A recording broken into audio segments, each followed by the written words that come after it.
Capítulo 12. Paciencia.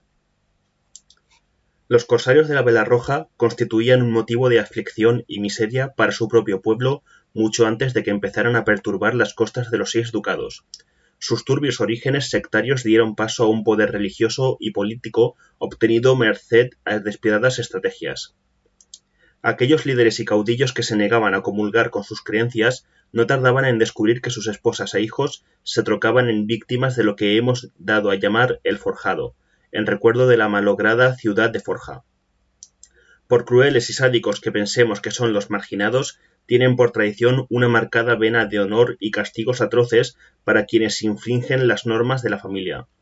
Imaginemos la angustia del padre marginado cuyo hijo haya sido forjado, o bien oculta los crímenes de su hijo cuando el muchacho le mienta, le robe y fuerce a las mujeres de la casa, o bien verá cómo esos mismos delitos consiguen que su retoño termine desollado y deberá sufrir la pérdida de su heredero y del respeto de las demás casas.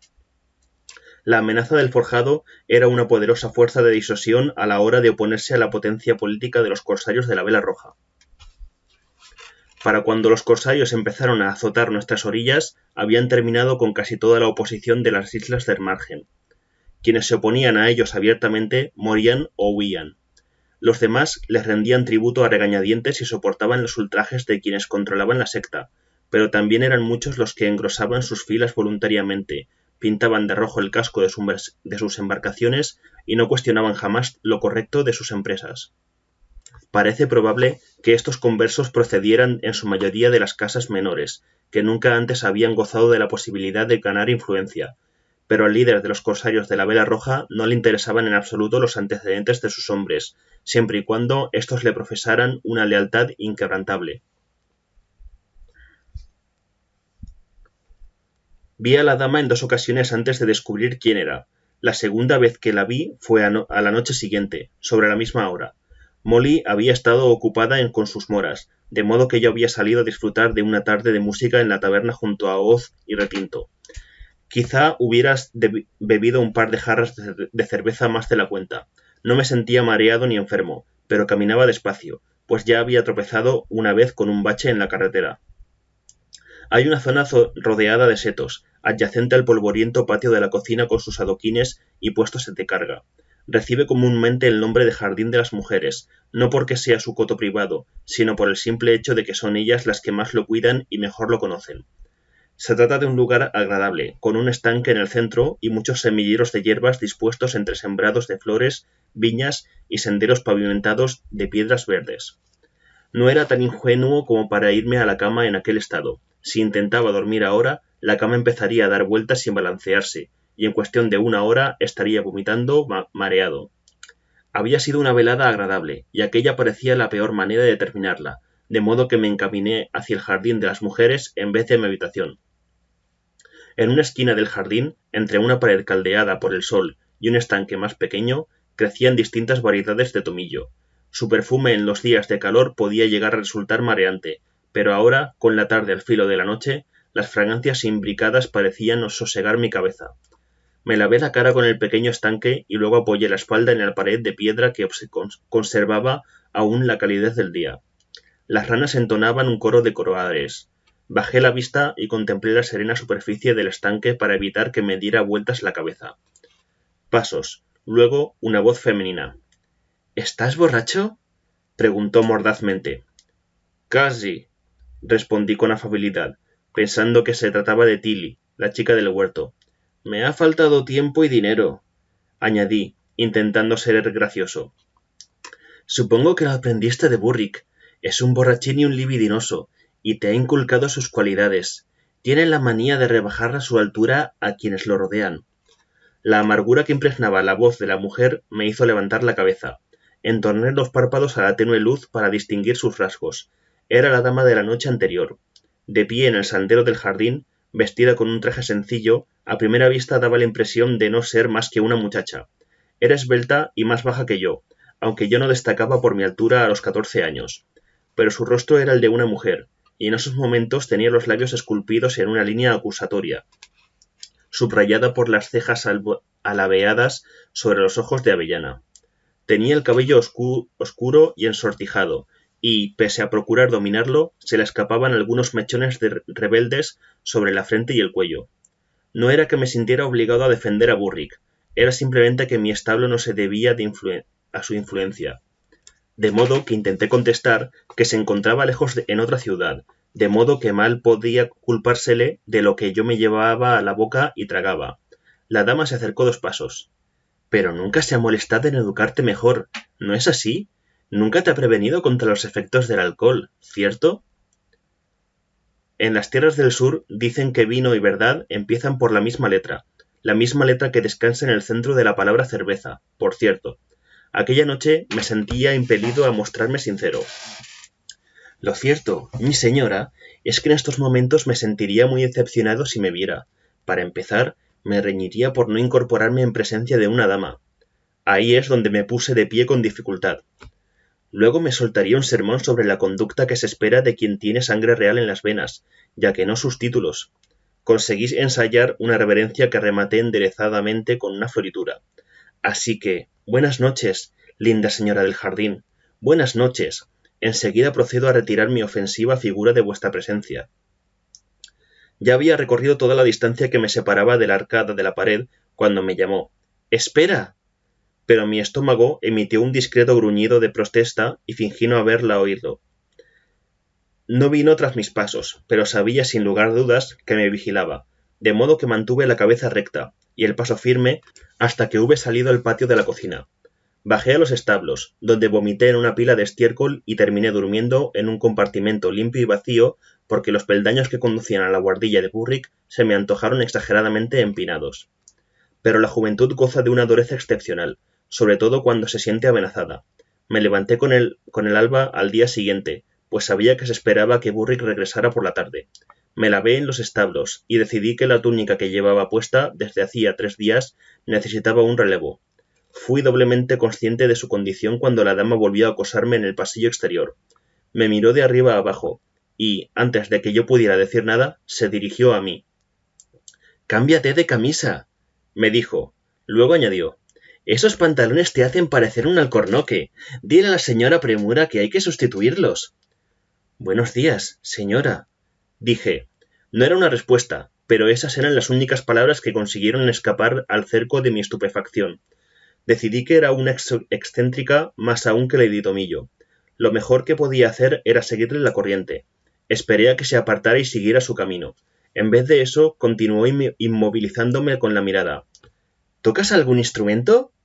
Meneé la cabeza en silencio. «¿Cantas, pues?». «No, mi señora». Parecía preocupada al insistir. «En ese caso, quizás te hayan enseñado a recitar los cantares e hilvanar versos, a tratar con hierbas, a sanar, los rudimentos de la orientación, algo de eso». «Solo si está relacionado con el cuidado de los caballos, halcones y perros», contesté, casi fiel a la verdad. Burrick se había ocupado de que aprendiera esas cosas. Chade me había enseñado a manipular venenos y antídotos, pero también me había advertido de que no eran de conocimiento general, por lo que no debía hablar de ellos a la ligera. «Pero bailarás, desde luego, y te habrán instruido en las artes de la rima». Estaba completamente desconcertado. «Mi señora, creo que me confundís con otra persona. A lo mejor buscáis a Augusto, el sobrino del rey. Es un par de años menor que yo, y... «No estoy confundida. Responde a mi pregunta», exigió, casi chillando. «No, mi señora. Las enseñanzas a las que os referís quedan reservadas para los hijos legítimos. No he recibido ese tipo de instrucción». A cada nueva negativa mía parecía aumentar su turbación. Sus labios dibujaban una línea cada vez más recta y sus ojos castaños se encapotaron. «Esto es intolerable», declaró. Dio media vuelta en medio de un remolino de faldas y procedió a cruzar el pasillo a paso largo. Después de un momento me dirigí a mi cuarto, me cambié de camisa y me puse las mallas más largas que tenía. Me olvidé de la dama y me apliqué a mis tareas y lecciones del día. Llovía aquella tarde cuando regresó Burrick. Lo recibí frente a los establos, sujetando la cabeza de su caballo mientras él desmontaba con movimientos rígidos. «¡Has crecido, traspié!», comentó, y me observó con ojo crítico, como si yo fuese un caballo o un perro que exhibieras un potencial insospechado. Abrió la boca como si quisiera añadir algo, pero luego zangoloteó la cabeza y se conformó con proferir medio bufido. —¿Bien? —preguntó, tras lo que comencé mi informe. Había estado fuera algo menos de un mes, pero a Burrick le gustaba estar al tanto de los menores detalles. Caminó a mi lado, escuchando mientras yo conducía a su caballo a un compartimento y procedía a ocuparme de él. A veces me sorprendía cuán parecidos podían llegar a ser Chade y él. Se parecían en la forma en la que esperaban de mí que recordara los detalles exactos, y que fuese capaz de referir lo acontecido durante toda una semana o un mes sin equivocar el orden de los sucesos. Aprender a dar parte ante Chade no había sido tan difícil. Se había limitado a formalizar los requisitos que me exigía Burrick desde hacía tiempo. Años después comprendería lo parecida que era mi actuación a la del soldado que informa a su superior. Cualquier otro se habría dirigido sin dilación a las cocinas o los baños tras escuchar mi resumen de todo lo acontecido en su ausencia, pero Burrick insistió en recorrer los establos, deteniéndose aquí y allá para conversar con un mozo o tranquilizar a un caballo. Al llegar al viejo palafrén de la aldaba, se detuvo. Contempló el animal en silencio, durante varios minutos. —Yo adiestré a esta bestia —dijo de golpe, y su voz consiguió que el caballo se girara en su cajón para encararlo y relinchara suavemente. —¡Seda! —dijo, con voz queda, y acarició el hocico del animal. Exhaló un inesperado suspiro. —Así que la dama Paciencia ha venido. ¿Ya te ha visto? Esa era una pregunta para la que no tenía fácil respuesta. Un millar de ideas se me agolparon a la vez en la cabeza. Lady Paciencia, la esposa de mi padre y en opinión de muchas personas, y la principal responsable de que mi padre se alejara de la corte y de mí. Ella era la mujer con la que había conversado en la cocina, a la que había saludado estando borracho. Ella era la mujer que me había interrogado esa mañana acerca de mi educación. —Formalmente no —dije a Burrick—, aunque ya nos conocemos. Me sorprendió riéndose. —Tu cara es todo un poema, traspié. Ya veo que no ha cambiado mucho, a juzgar por tu reacción. La primera vez que la vi fue en el huerto de su padre. Estaba sentada en lo alto de un árbol. Me pidió que le quitara una astilla que se le había clavado en un pie, y se quitó el zapato y la media allí mismo, para que pudiera hacerlo. Delante de mis narices. Y no me conocía absolutamente de nada, ni yo a ella. La tomé por la doncella de alguna señora. Eso fue hace años, claro, aún años antes de que la conociera mi príncipe. Supongo que no sería mucho mayor que tú ahora. Hizo una pausa, y su semblante se suavizó. Tenía un perrillo diabólico que llevaba a todas partes metido en una cesta. No paraba de resollar y de arrancarse trozos de pelo él solo. Se llamaba Plumero. Volvió a guardar silencio, y sonrió casi cariñosamente. Mira tú de lo que se acuerda uno con la de años que han pasado. ¿Le caíste bien cuando os conocisteis? Pregunté sin ninguna sutileza. Burrick me miró, y su mirada se tornó opaca, desapareciendo el hombre tras los ojos. Mejor de lo que le caigo ahora, dijo abruptamente. Pero eso importa poco. A ver, traspié, ¿qué opinión le mereces? Otra pregunta peliaguda. Di cuenta de las veces que nos habíamos visto, refiriendo los detalles hasta donde me atrevía. Iba por la mitad de nuestro encuentro en el jardín cuando Burrick levantó una mano. —¡Para! —dijo en voz baja. Me callé.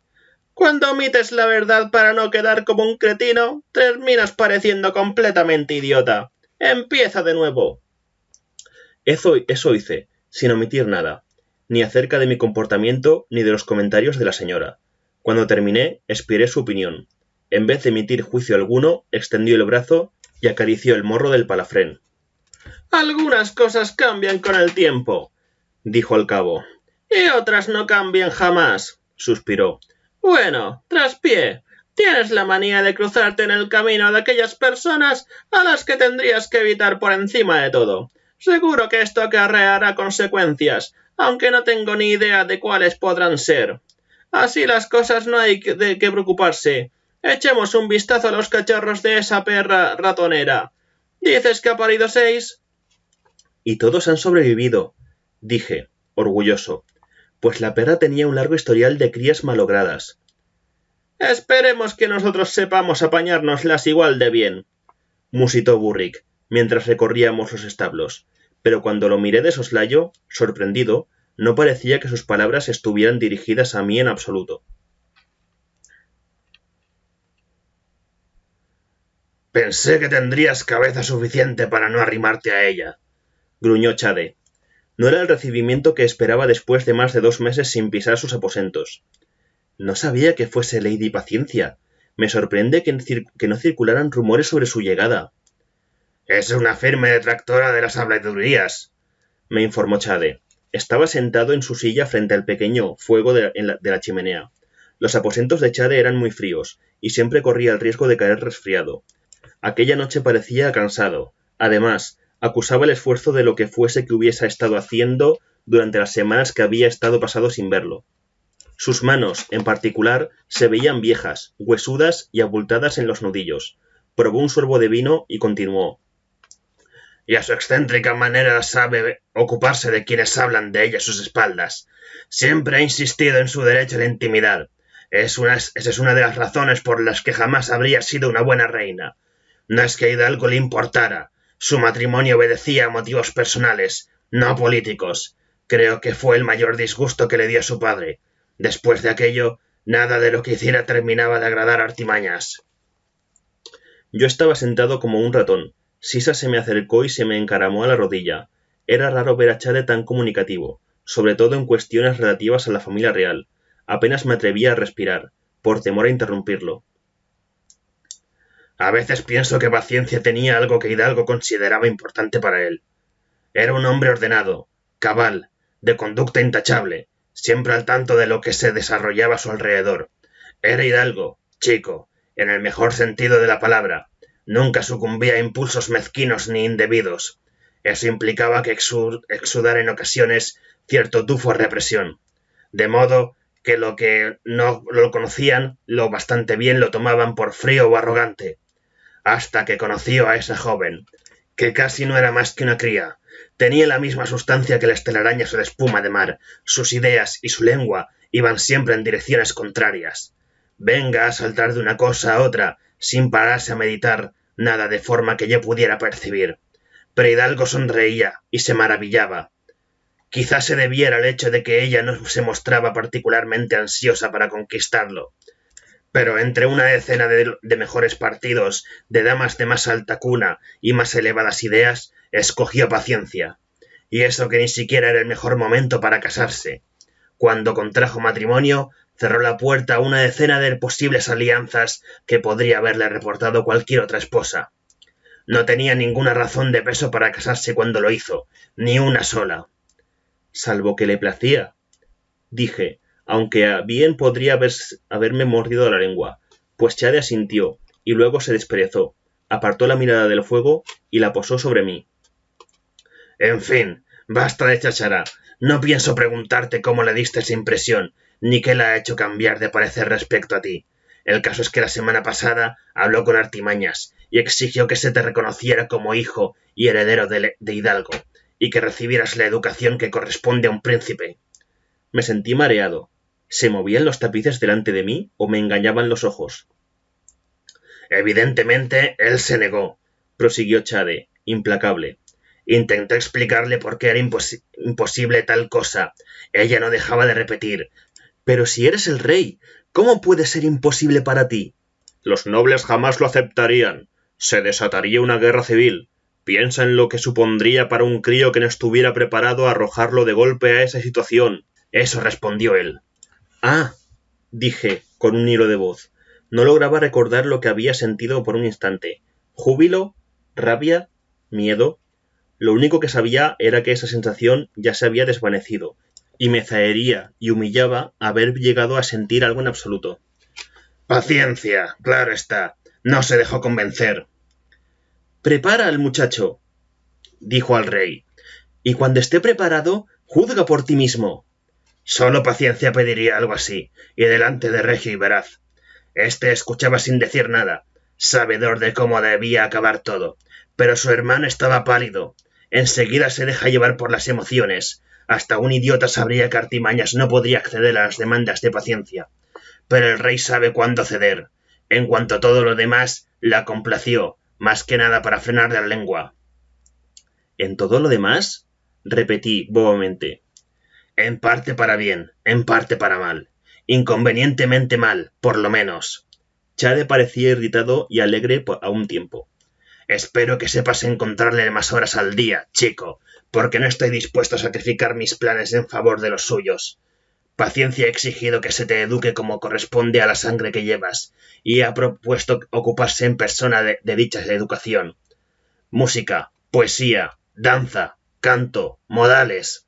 Espero que tengas más estómago para eso que yo, aunque a Hidalgo no le fue mal. A veces incluso sabía sacar provecho de sus conocimientos. Pero te robará buena parte del día. A partir de ahora serás también el paje de Paciencia. Ya eres demasiado mayor para eso, pero se ha empeñado. Personalmente, creo que se arrepiente de muchas cosas e intenta recuperar el tiempo perdido, algo que nunca sale bien. Tendrás que dedicar menos tiempo a las armas, y Burrick deberá buscarse otro mozo de cuadra». Me importaban un comino las armas. Como ya me había señalado Chade en más de una ocasión, los buenos asesinos actúan de cerca y con discreción. Si aprendía bien el oficio, nunca me vería delante de nadie blandiendo una espada. Pero el tiempo que pasaba con Burrick, volví a tener la impresión de no saber cómo me sentía. Detestaba a Burrick. A veces. Era despótico, autoritario e insensible. Esperaba de mí que fuese perfecto, pero me recordaba sin tapujos que jamás sería recompensado por mi perfección. Pero también era abierto y franco, y me creía capaz de lo que me pedía. «Te estarás preguntando en qué nos beneficia», continuó Chade, ajeno a mi pasmo. Percibí una emoción contenida en su voz. «Es algo que he solicitado para ti en 2 ocasiones, y en 2 ocasiones me ha sido denegado. Pero Paciencia insistió hasta que Artimañas hubo de claudicar.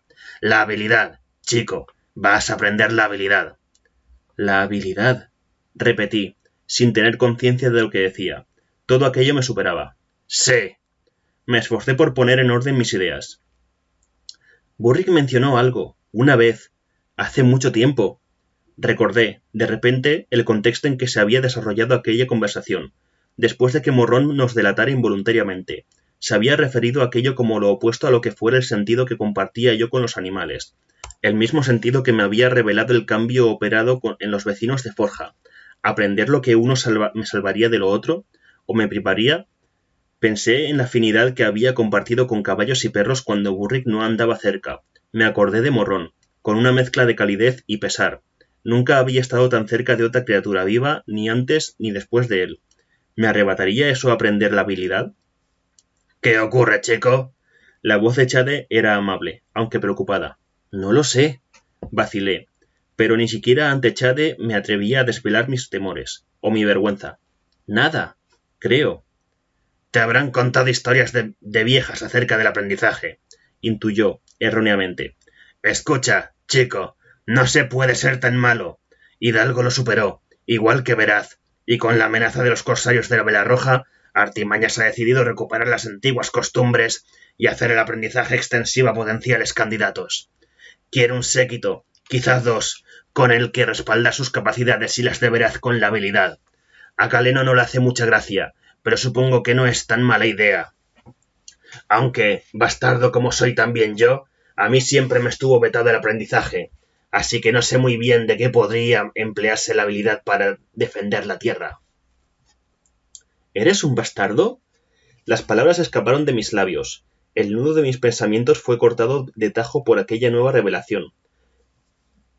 Chade se me quedó mirando, tan sorprendido por mis palabras como yo por las suyas. «Claro, pensaba que lo había seducido hace tiempo. Chico, para lo perceptivo que eres, hay cosas en que no te fijas». Miré a Chade como si fuese la primera vez que lo veía. Sus cicatrices, tal vez, lo habían ocultado. El parecido estaba ahí. La frente, la forma de las orejas, la línea del labio inferior. «Eres hijo de Artimañas», me atreví a aventurar, fiándome únicamente de su aspecto. Comprendí lo equivocado de mi suposición aún antes de terminar la frase. «¿Hijo?» Chade soltó una risa desprovista de humor. «¿Cómo se pondría si te oyera decir eso? Aunque lo cierto es que la verdad lo mortifica más todavía.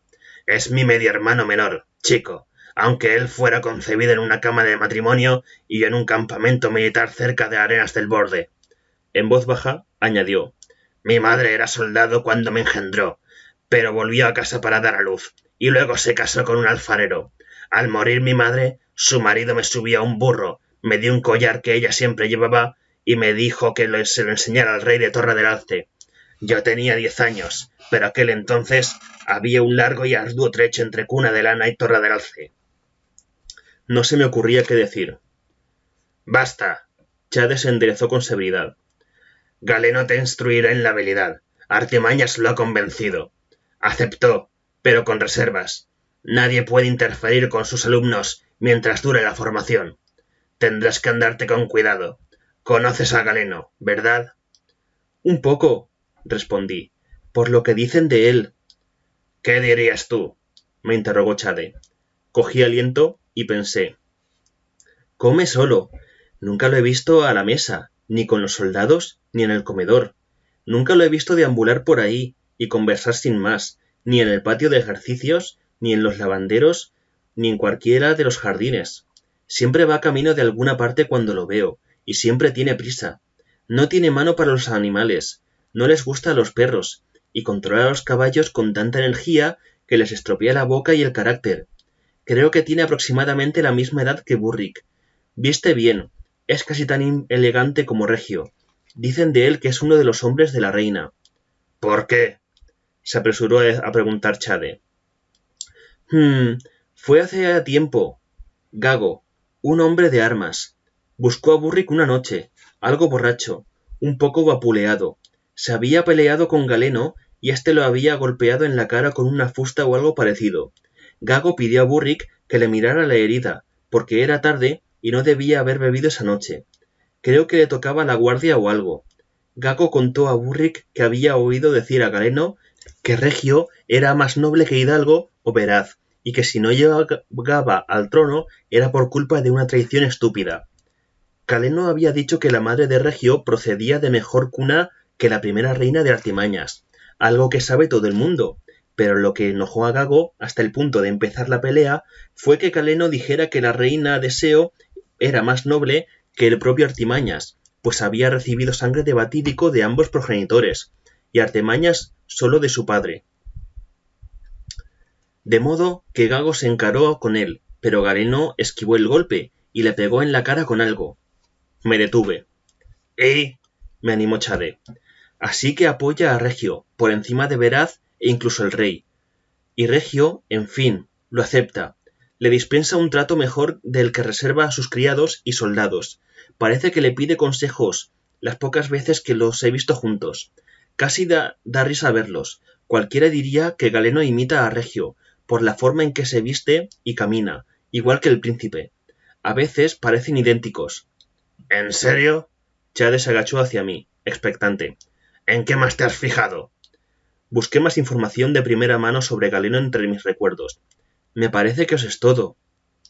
«¿Ha hablado contigo alguna vez?». «No». «Ya veo». Chade asintió para sí. «¿Y qué me dices de su reputación? ¿Qué te parece?». Intentaba conducirme a alguna conclusión, pero yo no lograba averiguar cuál. «Es del Umbrales, del interior. Su familia llegó a Torre del Alce con la segunda reina del rey Artimañas. Dicen que le tiene miedo al agua, a navegar o a nadar. Burrick lo respeta, pero no le cae bien. Dice que es un hombre que sabe hacer su trabajo y lo hace, pero Burrick es incapaz de trabar amistad con cualquiera que maltrate a los animales, aunque sea por desconocimiento. Al personal de las cocinas no le gusta. Siempre consigue que los más jóvenes terminen llorando. Acusa a las muchachas de soltar pelos en su comida o de tener las manos sucias, y dice que los mozos son demasiado vastos y no sirven para servir platos. Por eso no les gusta tampoco a las cocineras, porque cuando los aprendices están disgustados no pueden hacer bien su trabajo.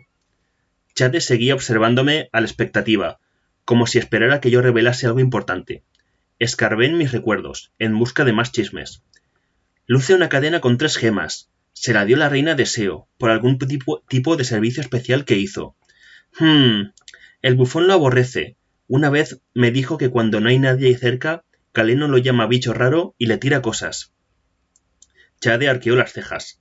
¿El bufón habla contigo? Su tono denotaba algo más que incredulidad. Se enderezó en la silla, tan de repente que el vino saltó de su copa y le salpicó en la rodilla.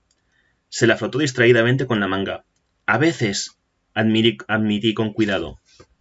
Tampoco muy a menudo, solo cuando le apetece. Aparece y me cuenta cosas. ¿Cosas? ¿Qué tipo de cosas? Comprendí, en ese momento, que nunca había hablado a Chade del acertijo de la manteca. Me pareció demasiado complicado para abordar el tema entonces. Ah, pues cosas raras. Hará unos 2 meses que me detuvo y me dijo que al día siguiente haría malo para salir a cazar, pero hizo un día estupendo. Fue cuando Burrick se cobró aquel venado enorme. ¿Te acuerdas? Fue el mismo día en que nos topamos con el glotón. Destrozó a 2 perros. Me parece recordar que estuvo a punto de echársete encima. Chade se acercó de nuevo, con una extraña expresión de complacencia. Me encogí de hombros. Burrick lo abatió, y luego me maldijo, como si fuese culpa mía, y me aseguró que me habría dado una buena si el glotón llega a hacer daño a Hollín, como si yo hubiese tenido manera de saber que iba a atacarme. Vacilé. Chade, sé que el bufón es muy raro, pero me gusta cuando viene a hablar conmigo. Se expresa con acertijos y me insulta, y me toma el pelo, y se permite el lujo de decirme lo que tendría que hacer, como lavarme la cabeza o no ponerme nada amarillo. Pero... ¿Sí? Inquirió Chade, como si lo que estaba relatando fuera de suma importancia. Me gusta, dije con timidez. Se burla de mí, pero viniendo de él parecen halagos. Me hace sentir, no sé, importante, porque decide comunicarse conmigo. Chade apoyó la espalda en la silla. Se llevó la mano a la boca para tapar una sonrisa, aunque se me escapaba el chiste. Haz caso de tus instintos, dijo sucintamente, y de todos los consejos del bufón. Y, ya puestos, no le digas a nadie que habla contigo. Hay quienes podrían tomárselo a pecho. ¿Quiénes? El rey Artimañas, por ejemplo. Al fin y al cabo, el bufón es suyo. Lo compró con su dinero. Se me ocurrieron una decena de preguntas. Chade reparó en la expresión de mi rostro, pues levantó una mano apaciguadora. Ahora no. Eso es cuanto necesitas saber por el momento. De hecho, ya sabes más de lo necesario. Pero me ha sorprendido tu revelación. No soy de los que desvelan secretos ajenos. Si el bufón quiere que sepas algo más, ya te lo contará él.